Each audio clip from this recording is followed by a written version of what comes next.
going on, everybody? Today I want to talk about the 3 best builds for killer in the game right now, in my opinion, as of 7.4.2. Now, to start off with the first build, we are going to have Corrupt Intervention, Scourge Hook Pain Resonance, Pop Goes the Weasel, and Brutal Strength. The reason this build is strong is you have the best early game slowdown in the game, and has been basically ever since release. Now, Corrupt Intervention blocks the 3 furthest generators from you for 120 seconds, and will deactivate when you put a survivor in the dying state. Scourge Hook Pain Rezo is a Scourge Hook perk, obviously.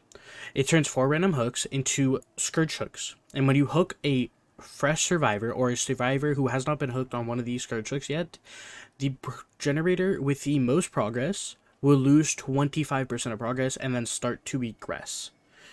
You have 4 tokens of this, meaning every single time you hook a survivor that has not been hooked on a Scourge Hook yet, will activate this perk on the furthest progress gen, making it lose 25% progress. This cannot be activated twice on one survivor. Pop is the next perk. Now, this perk makes a generator lose 30% of its current progress when you kick it after hooking a survivor. Now, keyword current progress. So if it is at 50%, it is not going to lose 30%. It's going to lose 30% of its total progress. I'm not sure how much that is compared to 50. Now, this will only be active for 45 seconds after hooking a survivor, so usually you're going to want to find a generator right pretty soon after you hook somebody. Brutal Strength is the next one, and now this lets you destroy drop pallets, breakable walls, and gens 20% faster. You can switch this perk out for Bamboozle, depending on what killer you're playing. Obviously, there are some killers who deal with pallets really easily, and you don't need Brutal, and Bamboozle will be the better play for you. But there are some killers who deal with windows really easily, and they'll need Brutal, because usually they can't deal with pallets as well. What makes this build so strong? The reason this build is so strong is Corrupt Intervention forces survivors to basically leave where they're spawned most of the time and try to find the other generators that are usually on the side of the map that you spawned at, meaning they're going to have to come to you to get to the gens. You might be saying, oh, okay, well, it deactivates when anybody's put in the dying state, so if you get it really fast, it's basically useless. Even when it is down really quickly, you still have these gens blocked for enough time to basically force the survivors to leave that area. So by the time you even get it down in almost all of your games of DBD Killer, you're going to be getting value out of this perk, forcing the other survivors to leave. Pain Resonance is the best slowdown perk in the entire game. Reason being, they will lose 25% progress on a hook, and it makes them scream, making you know exactly where they're at if you can discern the direction. If a generator is at 50% progress, it will instantly lose 25%, meaning it will go straight back to 25. It is not current progress, it is total progress, and that is what makes it so good. Pop is one of, if not the second best slowdown perk, because of its 30% total progress. The reason it isn't the best is because it used to be total progress on a generator, which is what made it second best compared to Ruin before that got nerfed, but also it's on a 45-second timer, meaning you really have to go out of your way to go kick a gen before you use this. Obviously, it's still really good.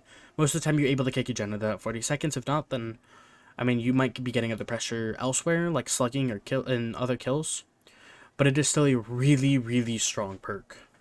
Next one, obviously, you're going to be wanting something to help you in chase. Now, if you're really good at chasing, then you won't need Brutal or Bamboozle, but most of the time, you're going to need something to help you in chase. Most killers, like 90% of killers in this game, besides like Nurse, Hunters, things that can like avoid basically all windows and pallets, you don't really need to run these either. You can run Agitation, but for other killers, you're going to really need one or the other to help you with kind of blocking off this type of looping, so you can deal with the other one really easily, whatever that may be. Now, this is my personal favorite and best build in the entire game on specific killers. Corrupt, we've already went over Corrupt. Blocks the 3 for the generators for 120 seconds and then deactivates in the dying state. Pain Res, you have 4 Scourge Hooks, and each token for a fresh survivor on the hook will lose 25% progress on the most progress gen. And then next is Deadman Switch. When you hook a survivor, Deadman Switch activates for 30 seconds. While activated, any survivor that stops repairing a generator before it is fully repaired causes the entity to block the generator until Deadman's Switch effect ends. And these obviously are highlighted in a white aura.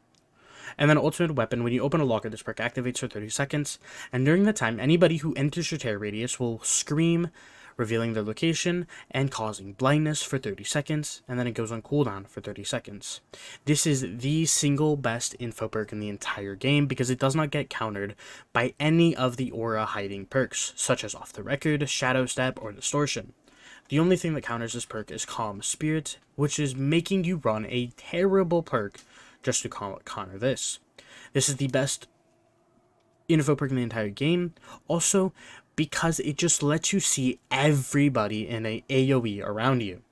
If somebody is on a gen while DMS is active, this will kick them off the gen, forcing DMS to activate on that gen, meaning they cannot work on it for the remainder of Deadman's Switch.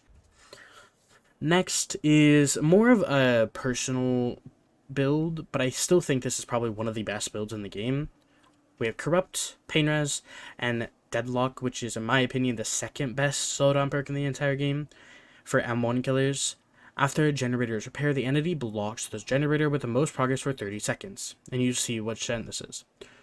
This gives you so much slowdown, meaning if there are two survivors on two different gens, one pops, the other one is now blocked for a total of 30 seconds, which is almost like it is 1/3 of a generator, meaning you now have 30 seconds to basically just work with a chase or find other players. You now know where the players are going to be at right after it goes down, meaning if you can get a hook in this time, you can immediately be back at the Deadlock gen as soon as it comes back up, knowing that survivors are probably going to be around it.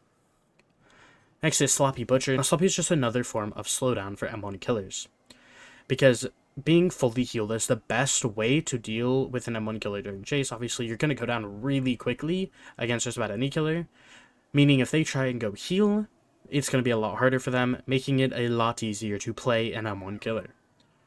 What does this perk do? Wounds inflicted by basic attacks cause survivors to suffer from the hemorrhage and mangled status effect.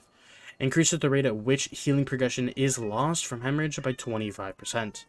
Both status effects are removed once the survivor is fully healed, meaning you will always guarantee that their progression by healing is extremely slow, on top of also being able to force their heals to remove really quickly. Anyway guys, that's all I have for you today. I just wanted to cover the best builds in the game for killer in my opinion. Now, if you have any feedback or you have any questions, make sure to leave them in the comment down below. If you like this content, make sure to drop a sub and a like, and I'll see you guys in the next one. Peace out.